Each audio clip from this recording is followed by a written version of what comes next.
Hey everybody, it's Master Gallengeist here, bringing you my review for the Invincible Iron Man Issue 7 2022. Yeah, that's a really cool cover. I really like it showing Tony just kind of making armor. We do get a new armor in here, but we do not see the process of it being made, sadly. But we do see its use and how Tony is going to try and utilize it going forward a little bit at least. So, we see them outside Amarillo, Texas, Tony and Rhodey.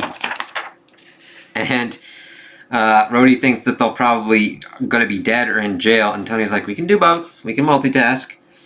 And then we see them looking at, and Fei Long, geez, he's got a frickin' like Iron Man with a frickin' bar of steel. I just want to lay out the stakes for a Sentinel factory. That's not, there's not much security. Are they overconfident, or are they hoping you'll take a run at it, Tony? And Tony's like, it doesn't matter. I'd rather die than let those Sentinels come online with my name on them, but you don't have to. And Rhodey's like, I do. Somebody's got to have your back. Okay, then give me a head start. Then you come in guns blazes. Like, all right, let's see what's going on here. And we see the guards, and we see Iron Man. And it's like, they're like, we have orders to, don't know if you heard, but there was a recent change of management. You might consider me a disgruntled ex-employee. As you may know, workplace violence is an increasing problem in this country. Unless you want to risk being a statistic, I'd get your asses home. And he then opens fire. It's like, sweet Jesus.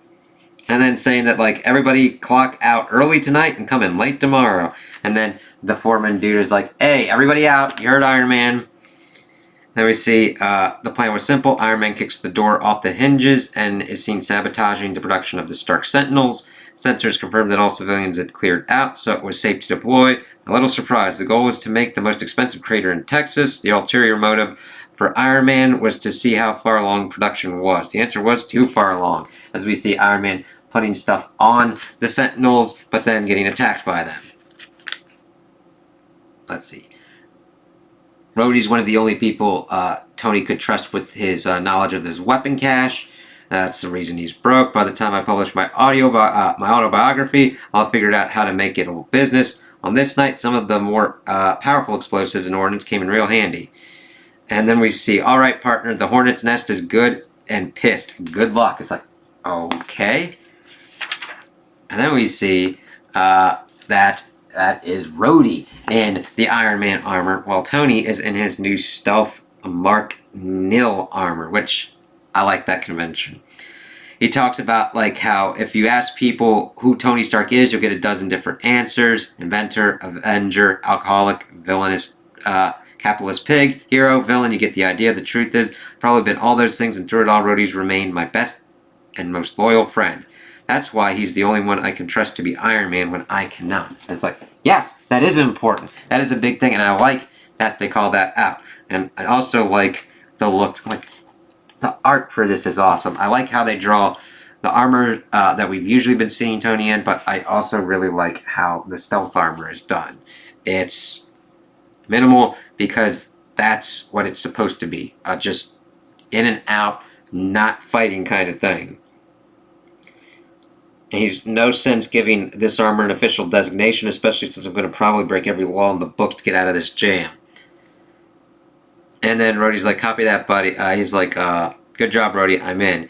Now send the Mark 70 home and get clear. I don't want you or War Machine to be seen here. Copy that, buddy. I'll admit, feels like home being back in the red and gold after all these years. Going from War Machine to this, it's like trading a tank for a Porsche as he's flying around, dodging the Stark Sentinels. It's like, yeah, that's actually a pretty good analogy. And Tony's like, I think I did that once when I was in my arms dealing days. It was a vintage Porsche 550A Spider.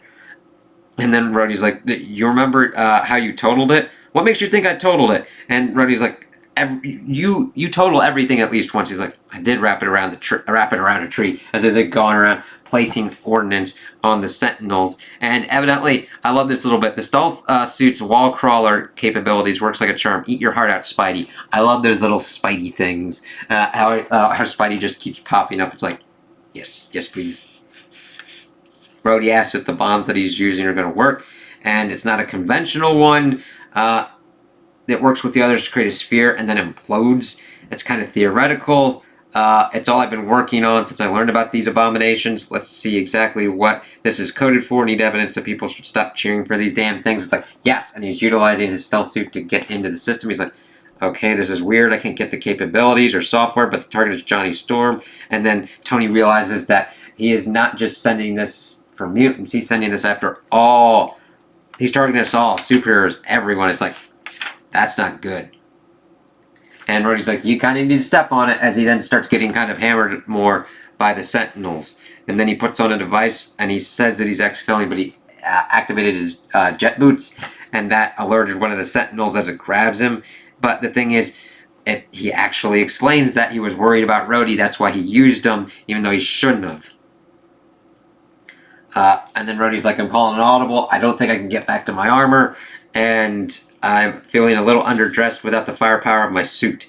And Tony's like, the stealth suit can't take this. Just get clear, as he then clicks the button, which I love the paneling of how that kind of works out. Shows him flicking up the detonator and then clicking on it, as we then see it blowing up and Tony utilizing the jet boots to pretty much rip the Sentinel hand off and get out of the explosion. I was told later that the explosion could be seen from orbit. That never gets old. It's the simple joys in life, right? Blowing stuff up. It's like, yes, that would totally be a Tony line like that. So we see Rhodey's able to get back to his armor as Tony is kind of just bouncing around. Kind of just needed a hand. Copy that. I'm doing my quick change and sending the Mark 70 home. Take over, boss. Complying. As we then see that the Mark 70 does get off, but then he gets blasted before he can get to his armor, and a Sentinel is grabbing his and tells him he's under arrest or he faces lethal protocols. He's like, under the circumstances, arrests sound good. As we see that Tony gets out of the hand, asking if Rhodey is airborne, but of course he doesn't hear him, and instead sees that he has been captured by the Sentinel. And he's surrounded by Sentinels and Orcus shock troopers, going to look on helplessly from the shadows in his suit of armor that they couldn't detect, as my best friend was arrested for something I put him up to. Did I mention that urge to drink never goes away, right? Grant me the serenity to accept the things I cannot change. And seeing as he's like pretty much banging on the ground, it's like, I do like that throughput of understanding things that are not in your control. It's like, alright, let's see how this kind of works out, and what Tony can do, and how pissed at himself he is, because this was his plan, and it went sideways. So we shift to a few hours later, and we see Fei Long and the rest of Orcus kind of bigwigs up there. And then there's one dude, like, let me see, Dr. Stasis. It's like, how bad did Tony Stark's friend just fuck us, Fei Long? Granted, it's bleeped out, but I go with that. And of course, Fei Long talks about he's got secret factories pumping Sentinels out. We won't have enough of the machines on the night of their stupid party to get rid of all the targets as we hoped. Be at ease, you have Nimrod. Yes, we do. It will all work out. We'll have enough for what might be done that night, and then we'll win incrementally. So it at least did set back their plans enough to kind of screw with Fei Long. By the time the Avengers and all the others realize they're on the menu too, it will be too late. It's like, yeah, we already kind of know that, dude. And then, of course, we see the foreman kind of dude being like, you wanted to see me? And thanking him for his punctuality. And asks if which of you wants to do the honors. And the dude's like, did I do something wrong? I'm so glad you finally had the nemesis you've been longing for, Fei Long, but frankly, I'd prefer you didn't, and we all had all the killer robots we were promised. He's yours, Nimrod. I appreciate that. You can take the next one if you want. As we then see Nimrod kills the poor guy. Tony's then talking about how he hid the Mark Nell away. I knew my life was going to be turned upside down again, but only thought of getting Rhodey out of jail. It's like, yes, there you go, Tony. As he then is calling Jen, she's saying this is not a good time. Tells him to stop talking. She was on a plane to Texas. Rhodey was arrested, and why do I feel like this is not news to you? Says he's going to bail him out. Asking if he paid her, if they still have attorney-client privilege. Tony, the judge, already refused to consider bail. They found a body in the wreckage of the factory. As we see that they utilized the poor guy to pin murder on Rhodey. And Tony's just, what? I love the use of the art there. Just the shocked face of Tony.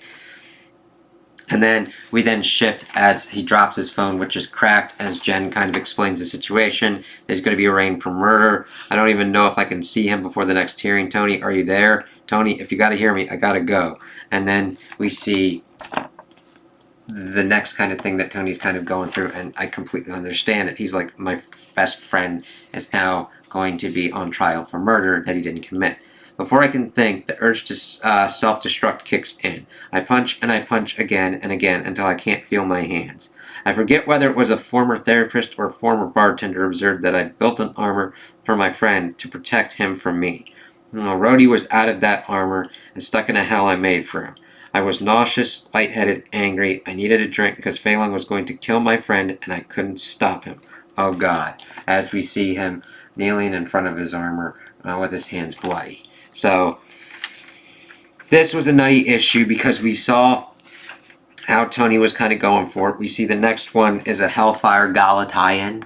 So, we'll kind of have to see how that kind of works out. But this was good with plot development, seeing that Tony is going to go kind of more sneaky kind of route, at least within reference to this operation. He still has 2 suits. It was cool to see him and Rhodey team up, with Rhodey utilizing the Iron Man armor that we've been seeing and doing all that kind of stuff. Tony realizing that Fei Long is not going to stop at mutants and instead going to go after all superheroes, and how Fei Long took his setback and weaponized it and used it to take one more thing from Tony with Rhodey, and how devastating of a blow that is. So we have to see how Tony deals with this. Will he reach out for help from other heroes? Will he try and go this alone, which usually sometimes even makes matters worse sometimes. Like if he contacted Steve or Spidey or anybody, like any kind of his other friends, we'd see what kind of would go on here. And not that I don't believe that Tony can't get out of this himself, but he is in a tight spot. Rhodey's in a tight spot. We'll have to see how he deals with this and what he can go out with. I do like that this is a serious kind of scenario for Tony, so he definitely has to think of how to get through with it. And I do like the chessboard kind of maneuverings. We have Tony on the back foot, but then we have him actively engaging and then creating new scenarios that Fei Long has to then react to. And I know it sounds stupid to be complimenting that, but that's the plotting done right, where you don't really feel that the plot's kind of doing this. This is characters reacting to different kind of things kind of going on. We get our inciting incidences going, and then it starts spiraling from there, because then we get characters reacting, and then other characters reacting to those reactions. So Tony's going to have a tough time. We'll have to see what he can do, how he's going to try and help the mutants out, help the superheroes, what can occur and what can go on with this. There's a lot of potential, and Tony's in a dark space right now, but he needs to get into his kind of groove, figure out how to fix this. He's that kind of mechanic dude. He's that engineer dude. He makes stuff to help people. And how is he going to do that? That's the kind of cool thing, and why I'm really liking this run, this creative team. And I gotta hand it to him.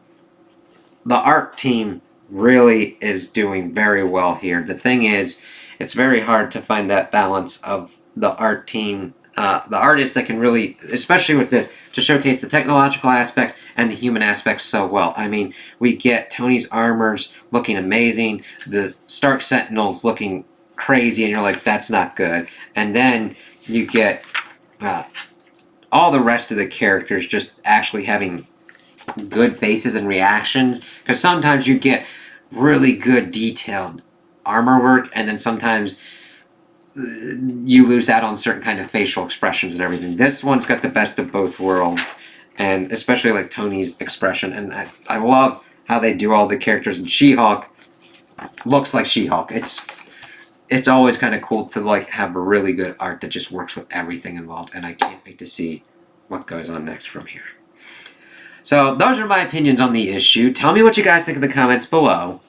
If you liked it, if you didn't like it, if you agree with me, if you disagree with me. Also like and subscribe, and I hope you have a good day.